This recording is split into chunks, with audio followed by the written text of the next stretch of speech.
What's up, guys? Tempest here along with Little Green Man and special guest today, my other son, where his call sign is going to be Buckshot. So, a little inside joke for him. One of his favorite shows is 911, so, and one of the characters on there is Buck. So, alright, well today, like we said in one of our other videos, when we unboxed our Galaxian and Ms. Pac-Man, we said we were getting a Replicade mini arcade game too. Now these are a different size. These are a 1/6 scale, whereas the other ones are 1/4 scale. So interesting to see how these stack up to the Numbskull brand ones. So that being said, this is going to be Tempest, and Green Man or Buckshot, I don't think either one of them have ever played Tempest. Nope, not at all. Yeah. Or at least I don't know. Alright. Who's been the most excited about opening this one up? Probably Buckshot over there. Yeah, me. Alright, so here we go. Box is a little smaller. Is it pretty heavy? It actually is for, seems fairly compact. Yeah, you're right. Alright, so let's see. I think these were started by a Kickstarter program from the designer. I think the ones that they have Centipede, which we're expecting. Excited about that one. Yep, Tempest. Yeah. And the other one is the Street Fighter, which I'm not, really interested in the Street Fighter one, because, like I said, the other one, it comes with just a one joystick on that one. The arcade version of that does not have just one joystick, it has two. Okay, this is the packaging. It is shrunk wrap. Now, packaging wise, it does look like the arcade machine. Cardboard seems a little flimsier compared to what you get with the other arcade machine. Yeah, the other Numbskull brand arcade games. This is a limited edition. Don't know how many of these there are. It says it comes with mini arcade tokens. Oh boy.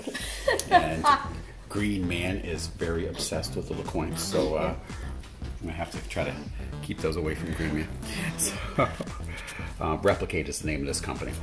The other one that they are doing that I am excited about, they're going to be doing a Dragon's Lair.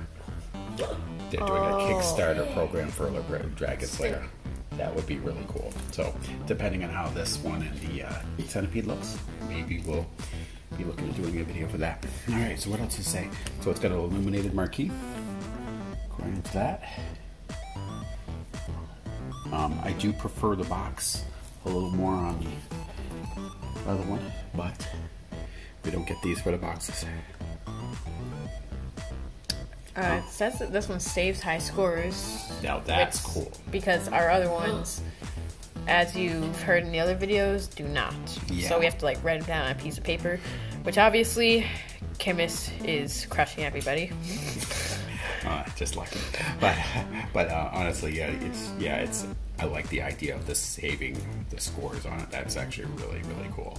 So it gets a plus in my book for that alone so far. But this is where the other ones are around 17 inches high. It looks like this one's around 12 inches. At the end of this video, we actually will compare it to one of the arcade machines we already have, so you guys can kind of see the size difference. So that being said, let's break into this.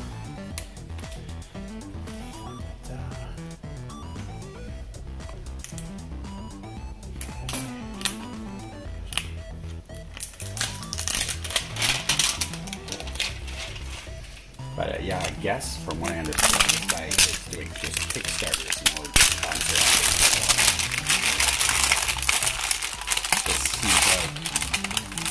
So far, the licensing for him seems to be around more or less the Atari style games. The cool thing about this one too is that the arcade cabinet, I believe, is a little different type of shape than some of the others.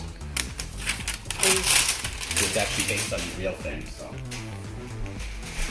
I kind of like this cabinet better than the other ones. Yeah, it's kind of a cool shape.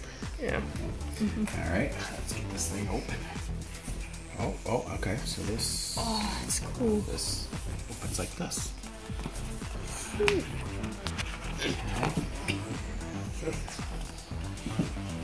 Here we go. So that comes off.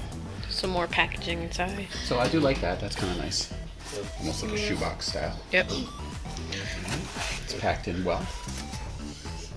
Quite a bit smaller. Yeah. So this is actually, if it's 1/6 scale, it's more or less along the lines of our 1/6 scale figures that we have. So here's the user manual. And Those coins. little mini tokens. And the charging cable. Now, charging cable is very in line with what they had with the other ones. It doesn't look like it comes with a charging block like the other ones didn't. It just comes with a cord, and you plug it into your existing charging block that you probably have for your smartphone.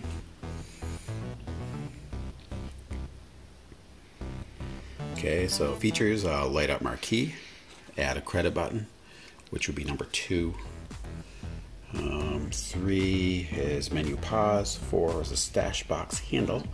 You get the volume dial, which is in the back, which is 5, so it's going to be near the top. Alright, charging indicator, power button, charging port. Alright, fire button. Alright, so this is a Rotary Control, the original Tempest game. So basically how, I don't know if anybody's played it, but basically you rotate the dial on here. It should make your basically spaceship go around the outside of the shape that you have. This is going to change. There's all kinds of different ones, and then you're trying to stop things from getting out to the end here. You shoot them before they get here. If they make it all the way out here, they start crawling around on the outside. So you want to try to avoid that. All right. So actually, yeah, the instructions go for quite a few pages, whereas the other ones usually just have one. They immediately jump over to The next language. Yep. Alright, and then here's your tokens.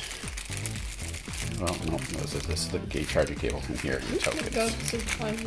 Yeah, little mini arcade tokens. Oh, they look like Beetles.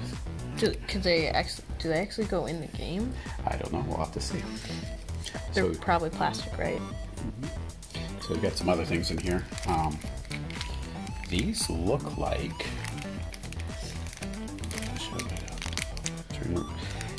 maybe for going on the spinner control. So if you need a bigger control, there's a few of them in here. Just guessing. Yeah. But okay, well, get this thing out of here.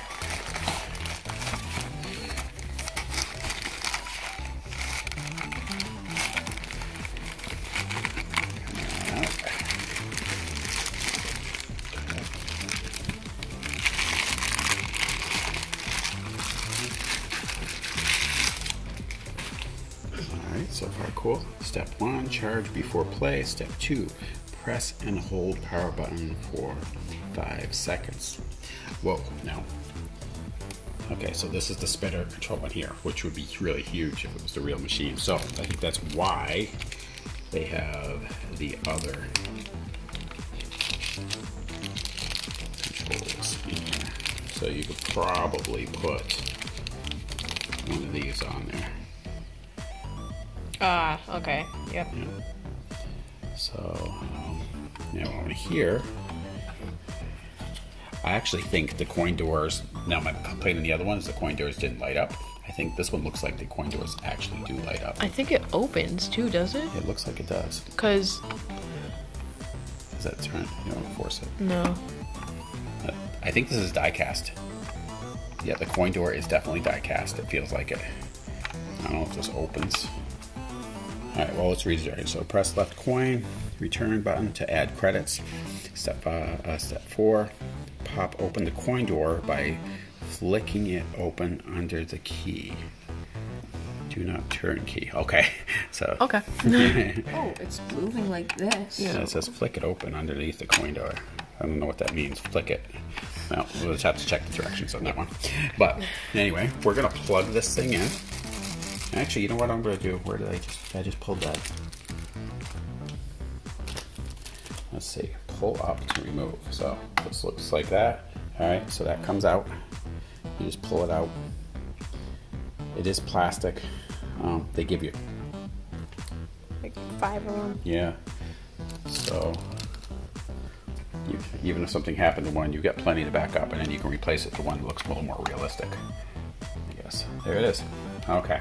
So that's good. I like that. That's how I would display it, more or less. On here, which is cool. So you can have a realistic looking coin door on here. Alright. I mean, not coin door, but spinner. Alright, we'll put this back on for when we are going to try it out. So, it looks like the 1 and 2 player buttons might light up as well. Oh yeah, yep. So, they're red. Okay. But I do like, yeah, I do like the construction on it. Overall, it seems pretty cool. I like on my other ones that you have like the molding up on here. Yeah, me too.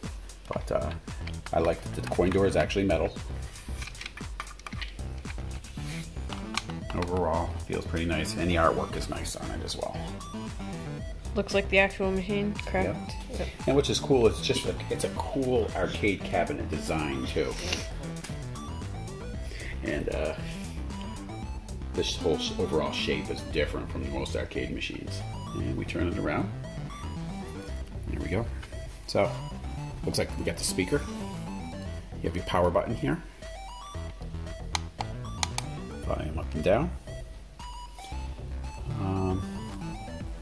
This is normally where you would access the back. You can see there's like a little mini key hole on the back. I don't think you really do anything with that though. Yep. Alright, overall seems pretty cool. And this is actually part of the marquee, is actually not a sticker or something like that. It's actually on here. This too, it's not a sticker. It doesn't, at least it doesn't seem like it's a sticker. Yep. That's it. And you can peel these off, which we will eventually.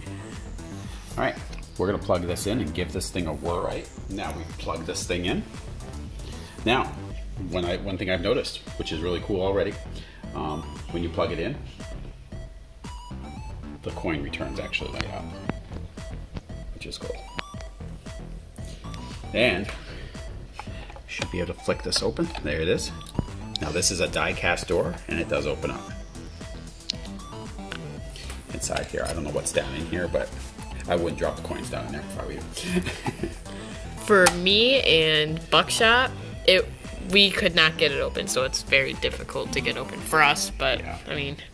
Yeah, you have to basically, you're getting in there, you have to have a little bit of a fingernail, and then you kind of push out this way. I kind of like took my thumb and went that way, and that opened it up.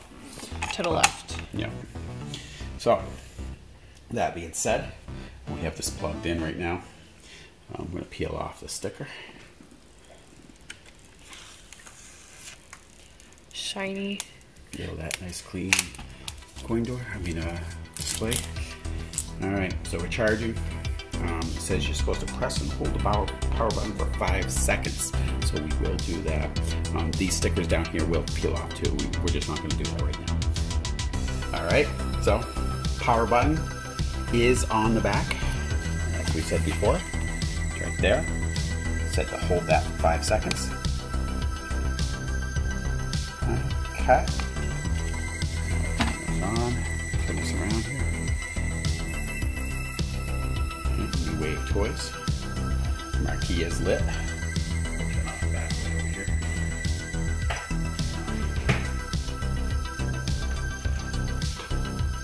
Okay. So it's a nice display. Definitely smaller because we are dealing with a 1/6 scale. In the same scale that our Hot Toys and Sideshow figures are in. So if you wanted to put this with them, you could do that. Alright. I like that the 1 and 2 player buttons actually illuminate. That's pretty cool as well. Yep. So, now, for the sake of the gameplay part, we are going to leave this knob in for right now, but when we have it on for the display, I'll put the smaller one on. Okay, Buckshot, we're gonna have you try this out. All right. I think you do it said the coin door down here for putting in a quarter. So you can press that button over there on the side, I think. Yep. Yeah, so it showed one. Put another one in there. There you go. You have 2 credits in there. And I would hit 1 player. Okay. Let's do volume on here, just in case the volume's not where it should be. Okay. Okay, ready? Fire button's here. You ready? Fire. Well. What the? Wait. Where am I? You're supposed to be shooting. You're the one on the outside. I shot it. Shoot, here. Hit the button. Hit it a lot. There you go. The sound is really good on it, actually. Darn it. Okay. I Press think we again. put another quarter in there. Yeah, hit here. I won. 1 player. Yep. Yep, hit it again. The button again. Okay. Now hit it a lot. You can hit it a lot. You have unlimited ammo.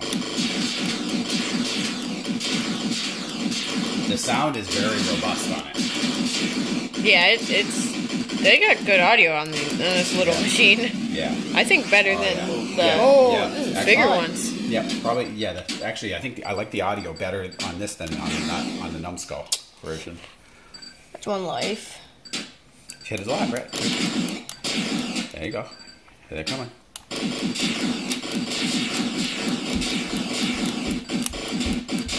job. Seems like it's playing pretty well. Nice. Definitely easier to play probably with a bigger knob. That's probably why they included the bigger knob. Yep. And actually, I think I like the angles. When you go at an angle on the screen, it doesn't seem to fade as much as it does on the numbskull cabinets. Yeah, that one's Yeah, you don't want to let them get out to I'm the gonna outside. have to use my secret power when I do You have a this. smart bomb there if you have to. If they get to the outside, you can use it. Ooh, what's that? Oh, nice. Yeah, the sound is actually really fantastic on this. Yeah.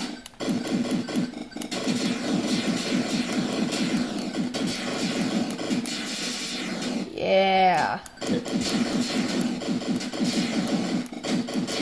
Nice. Avoid spikes. Oh, That was a spike. nice. Nice. Good job. This one here, you can actually put initials in where you can't put initials in on the Pac-Man, Galaxian, or Ms. Pac-Man. But I don't know if you could in the originals anyway. But yeah, so what about you, Green Man? You gonna give it a shot? Sure. All right, I'm gonna take over the camera here for you. Let's give it a shot.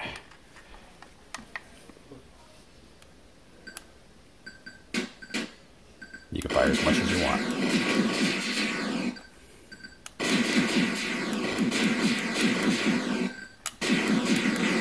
So what I gotta say about this, I mean, I like some of the details that are on this and the sound better than what I like on the Tempest ones. I mean the numbskull ones.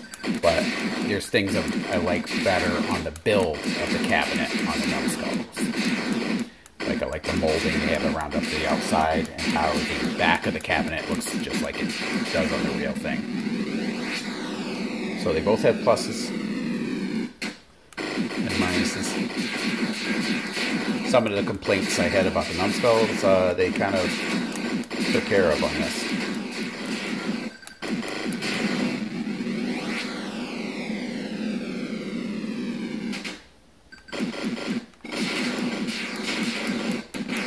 Dang it. I think I'm dead. All right. Yep. So what do you think, Greenman? Like you said, I like that the coin reject buttons light up. I like that the player 1 and player 2 buttons light up. I like that over how in the numbskull arcade machines, because this one actually has the light up. Even though the marquee lights up on the numbskull and on this one, I like that they include that still. And I like the art on the side also. Yeah, the art on this is, as it was on the original arcade, it's really cool. And that's part of the cool thing about having the cabinets is having that cool artwork, retro artwork. And even if on the control board itself, there's cool artwork as well. So, you know, pet peeves, again, not stable right out the box, but they do give you extra rubber feet to kind of correct that, which I'll do. I do like the fact that I can change this out for if you want it to look more realistic, which is definitely something I'm going to do when we have it on display. What about you, Buckshot? What do you think? You like the game? Yeah. I especially like that, like this part like lights up. Yeah. Yeah. You like how it The plays? control is yeah. The playing's actually pretty good, especially like the spinner, like and that there's especially like the bomb button. That's actually pretty useful. Yeah. Yeah, it's kind of cool too that they included something that had to use the spinner control. Now the Centipede is going to have a trackball, so it's going to be really cool. We will be doing that in a future video. Anyway, so we're going to pause this for a bit. I'm going to show you what it looks like compared to one of the Numbskull. All right, so here you go. This gives you an idea. This is the Ms. Pac-Man on the right by Numbskull, and then the Replicade in the center. Now there is just a huge difference in size. So if you're planning on having these in like a one kind of like an arcade setting, it's probably not going to work as far as that goes because you're talking a totally different scale. Yeah, definitely difference in size. Yeah. The other thing though I forgot to mention is the screen, honestly, on this one is actually nicer than it is on the Numbskull. As far as like head on, it doesn't matter, they're both good, but at angles, this screen on the Replicade is better because it doesn't change a whole lot from angle to angle, where it does change quite a bit on the Numbskull screens. Now, definitely the Numbskull screen's a lot bigger, but like I said, they're both good. They all have the pluses and minuses. If you're a big arcade fan and want to have some cool, you know, display pieces, I don't think you can go wrong with either one. But if you want something to put with your 1/6 figures, then this is definitely going to be your Yep. your choice here. Looks like they're sticking with kind of like the Atari license. That Centipede will be that way, although the Street Fighter was Capcom, and I don't know who the parent company for Dragon Slayer is, so it's interesting. Anyway, I want to thank you guys for tuning in. Come back for the next episode of Meanwhile in the Man Cave. Talk to you guys later.